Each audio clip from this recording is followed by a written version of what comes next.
Olá, tudo bem?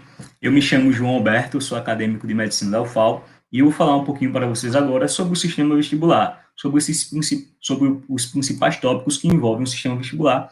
Então, o sistema vestibular, ele vai informar para o seu cérebro, para o seu encéfalo, sobre a posição e o movimento da sua cabeça, visando assim a manutenção do seu equilíbrio e também vai coordenar os movimentos dos músculos da cabeça e dos olhos para fazer uma manutenção da sua postura. Então, toda vez que você pensar em sistema vestibular, pense na manutenção da sua postura e também a informação de equilíbrio para o seu cérebro, certo? Então, se por algum motivo esse sistema vestibular estiver acometido por alguma patologia, né, alguma doença que esteja relacionada com o sistema vestibular, essa informação da posição e da movimentação da cabeça e também essa coordenação da musculatura da cabeça e dos olhos não vai ser informada da maneira correta para o seu encéfalo, então você pode ter sintomas muito característicos, como tontura, náuseas, vertigem, que é muito comum quando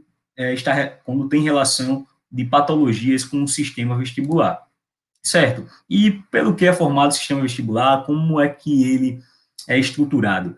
Então, a estrutura do sistema vestibular vai ser principalmente relacionada ao labirinto vestibular, que é uma estrutura localizada no nosso ouvido interno. Se você acompanhou a aula de sistema auditivo, você viu que eu dividi lá o nosso ouvido em externo, médio e interno. Na parte do ouvido interno, eu possuo, além da cóclea, que está relacionada com o sistema auditivo, eu não vou explicá-la aqui nessa aula.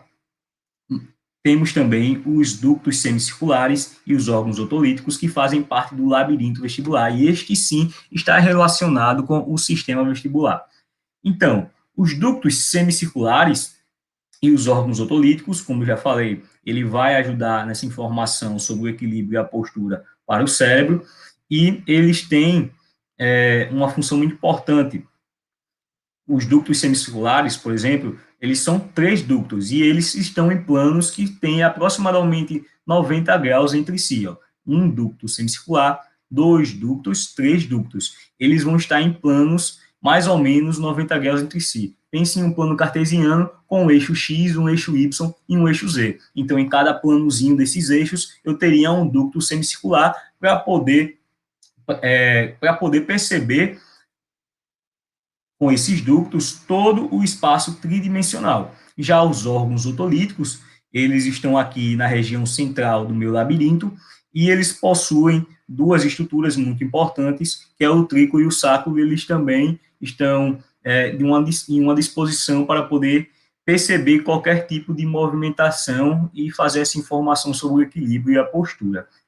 Eles vão passar essas informações através dos axônios, né, do nervo vestibular, que é um ramo do nervo vestíbulo coclear, assim como temos o ramo do nervo vestibular, temos o ramo coclear, mas o ramo coclear está relacionado somente com o sistema auditivo, que não é o foco dessa aula, como já havia dito, e nesse nervo vestibular eu tenho um gânglio do nervo vestibular, que é o gânglio de Scarpa, tá bom? Vamos passar aqui.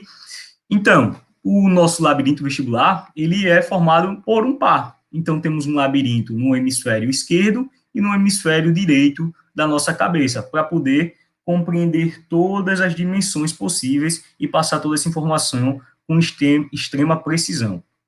Pronto, o labirinto vestibular, ele vai falar dessa posição e movimento da cabeça, da coordenação da cabeça e dos olhos, como eu havia dito, e falando agora sobre os órgãos otolíticos, que é o trículo e o sacro, eles vão estar relacionados à aceleração linear, são sensíveis à gravidade e à inclinação da cabeça. Podemos perceber aqui. Como é que é a estrutura desses órgãos otolíticos? Então, ele vai ser formado por uma camada epitelial sensorial, onde vão estar as células ciliadas, elas que são as células sensores da inclinação da cabeça e da sensação de aceleração linear, para poder transmitir isso para o nosso encéfalo. E como é que isso funciona? Além dessa camada que a gente chama de mácula, vamos ter também uma cobertura gelatinosa e em cima dessa cobertura ela vai ter uma estrutura aqui, uma camada de otocônias, que são células de sais, né? E esses sais eles têm uma densidade muito grande. essa cobertura, toda essa estrutura aqui, ela vai estar embanhada na endolinfa. Então, no momento, né, aqui dentro dos órgãos otolíticos, ele está preenchido por endolinfa. Então, no momento que você inclinar a cabeça, sentir uma aceleração linear, o que é que vai acontecer? A endolinfa meio que vai empurrar essas otocônias. Então, essas otocônias, como elas são empurradas, elas vão também tender a empurrar, digamos assim, a camada de cobertura gelatinosa. Então, com essa movimentação contínua, né, otocônias, depois cobertura gelatinosa, aí a cobertura gelatinosa vai conseguir movimentar a célula ciliada. Mas que parte da célula ciliada? A parte dos cílios aqui em cima, dos estereocílios. E se você perceber, eu tenho um cílio que é maior que todos, sempre, não é? E esse cílio que é maior que todos se chama de sinocílio, tá bom? Então, se eu tiver uma movimentação das células para a direção das células, não, dos estereocílios, né, que são os menorzinhos, os cílios menorzinhos, para a direção do sinocílio, eu vou ter uma despolarização. Se eu tiver a movimentação para longe desse sinocílio, eu vou ter uma hiperpolarização, tá bom? Então, eles vão sentir o quê? O que é que esses órgãos otolíticos vão sentir? Eles vão sentir a aceleração linear, além das inclinações também da cabeça. Então, por exemplo, quando é que você está sentindo essa aceleração linear? Se você acaba de entrar em um ônibus, por exemplo, e esse ônibus estava lá parado, ele vai começar a se movimentar. Muitas vezes, se a movimentação não for muito lenta ou suave, né, for um pouco mais brusca, você consegue sentir facilmente essa aceleração linear, porque você estava parado, né, sentado lá na cadeira do ônibus, ou não, em pé, muitas vezes, né, e o que acontece? O ônibus começa a se movimentar, e para se movimentar, ele vai ter que acelerar. Essa aceleração, ela é linear. Então, às vezes, você sente uma aceleração e acaba sentindo meio que uma força mesmo para ficar para trás, não é? A mesma coisa acontece quando o ônibus já está em movimento e tem aquele sinal que fecha rapidão ou aquele quebra-mola que o cara não tinha visto, né? O motorista não tinha visto, e ele tem que dar aquela freada. Então, você meio que vai para frente, tá bom? Por inércia. Então, isso também é aceleração linear. Então, o nosso sistema vestibular, ele vai perceber essas mudanças de uma forma muito rápida para poder nos ajudar a ficar numa postura mais ereta e não, sei lá, acabar caindo devido a essas mudanças bruscas de aceleração ou mudanças mais sutis mesmo, né? Às vezes, você nem percebe e acaba mesmo caindo ou acaba mesmo perdendo a postura devido a essas mudanças bruscas. Quem pegou muito ônibus sabe disso.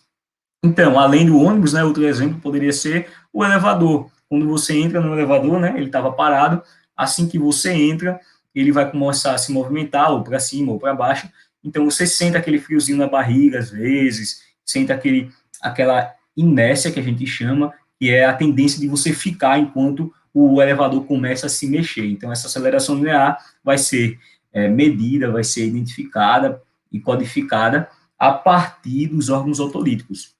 Já a aceleração também, que agora é centrípeta, a gente vai conseguir identificar e começar a decodificar pelos ductos semicirculares, tá bom? Os 3 ductos semicirculares que eu falei anteriormente. Então, ele vai ser sensível à rotação, enquanto os órgãos otolíticos, fixe bem isso, são sensíveis à inclinação e aceleração linear.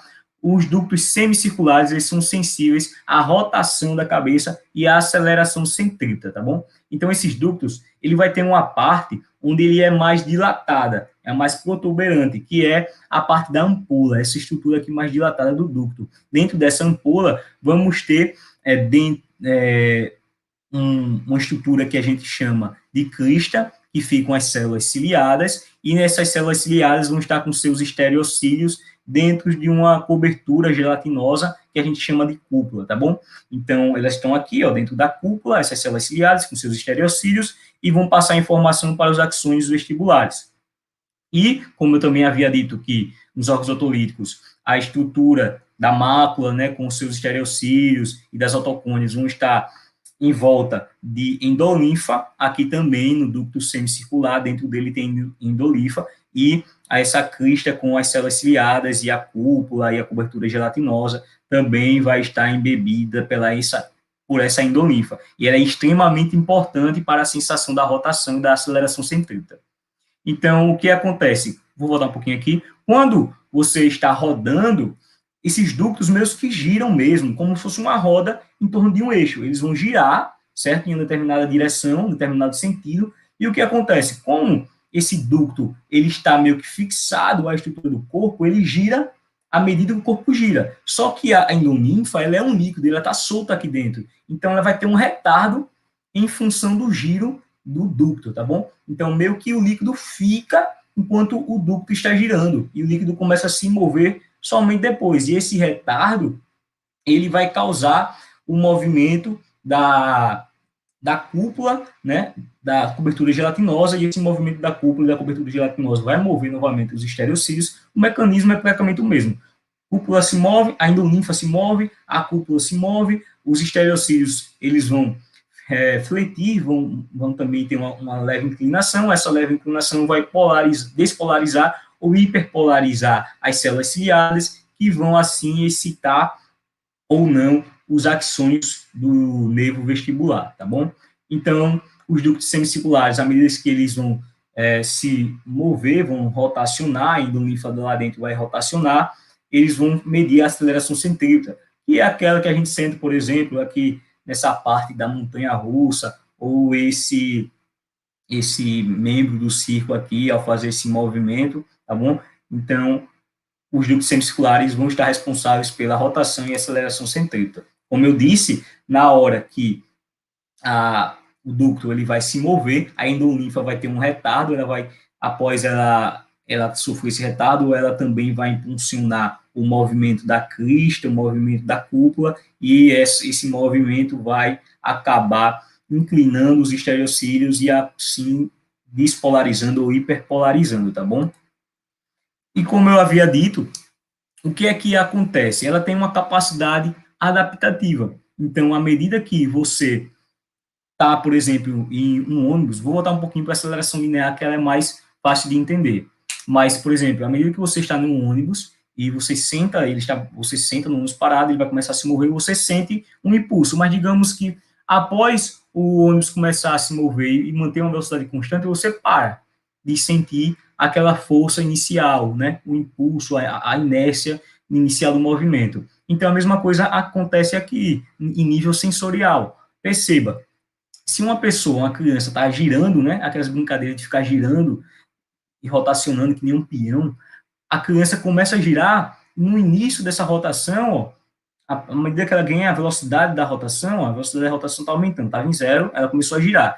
À medida que ela começou a girar, ela sofre uma frequência de disparo de potencial de ação do axônio. Ele recebeu a despolarização das células ciliares e começou a disparar potenciais de ação. Só que à medida que ela mantém a velocidade de rotação, você para de sentir aquela tontura, você para de sentir aquele desequilíbrio. Por quê? Porque houve uma adaptação àquele movimento de giro, você manteve ele constante. Só que aí, à medida que esse giro para, essa velocidade de rotação para, você sente novamente, ó, manteve constante, né, a frequência de potenciais, voltou para praticamente o mesmo nível de antes. À medida que você parou de girar, você sente de novo aquela tontura, você sente de novo aquele desequilíbrio, entendeu? Porque é realmente na mudança do giro, é na mudança da velocidade de rotação que você sente mais a despolarização, que você sente mais os efeitos dos ductos semicirculares.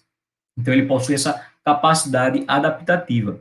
Certo? Então, à medida que ele teve teve a informação sensorial, ele vai passar essa informação do movimento da cabeça e do corpo, essa informação ela vai ser integrada no sistema nervoso central, e ele vai, a partir de neurônios motores, ajustar a sua posição da cabeça e a do corpo, a sua postura, e manter o seu equilíbrio. Aqui é uma parte da extrema complexidade que a via vestibular possui, e ela possui uma grande integração com diversas partes do nosso encéfalo. Por exemplo, o cerebelo, também possui integração direta com os nervos cranianos. Então, temos aqui pares de neurônios motores extraoculares, né, o terceiro par craniano, o quarto par, o sexto par, que estão relacionados com o reflexo vestíbulo ocular. Como assim? Por exemplo, quando você está num carro e ele está em uma rua muito esburacada e você tem uma certa velocidade, o carro começa a tremer. Mas se você quiser fixar seu olhar em algum ponto da estrada, se você estiver dirigindo, por exemplo, você consegue. Então, esse reflexo vestibulocular é uma integração do sistema vestibular com os músculos dos olhos, os músculos extrínsecos dos olhos, para manter a sua visão fixa e você conseguir receber o feixe luminoso, né, o feixe que vai fazer a informação visual, num campo exatamente fixo da retina, para você não ficar com uma visão trêmula. Então, esse reflexo vestibulocular é extremamente importante. Então, além dos feixes de axônios, né, do nervo vestibular, ele fazer uma interação direta com esse reflexo vestibular, ele pode também fazer uma relação direta com neurônios motores, né, que fazem parte da manutenção da postura, como eu lhe disse, eles vão manter a postura, então eles vão fazer um tônus muscular ali na perna para você conseguir manter sua postura, e isso tem uma relação direta com o feixes do vestíbulo espinhal, tá bom? Da via vestíbulo espinhal. Então, eles têm relação direta com o cerebelo, relação direta com o tálamo, onde vai fazer uma integração também com informações sensoriais visuais, por exemplo. Aqui tem uma integração com neurônios motores do pescoço para manutenção da sua postura, do seu tronco, do tônus muscular dos músculos da cabeça. Então, já estou sendo um pouco repetitivo, e é assim que acontece todas as integrações, né, que são extremamente complexas nas vias vestibulares desse sistema que é extremamente importante para a gente. E para finalizar, deixa aqui uma frase que é: quando se tem uma missão muito bem definida, não é qualquer obstáculo que te faz perder o equilíbrio. Então, bons estudos, se aprofundem mais sobre esse tema e boa prova para vocês que vão fazer a Olimpíada.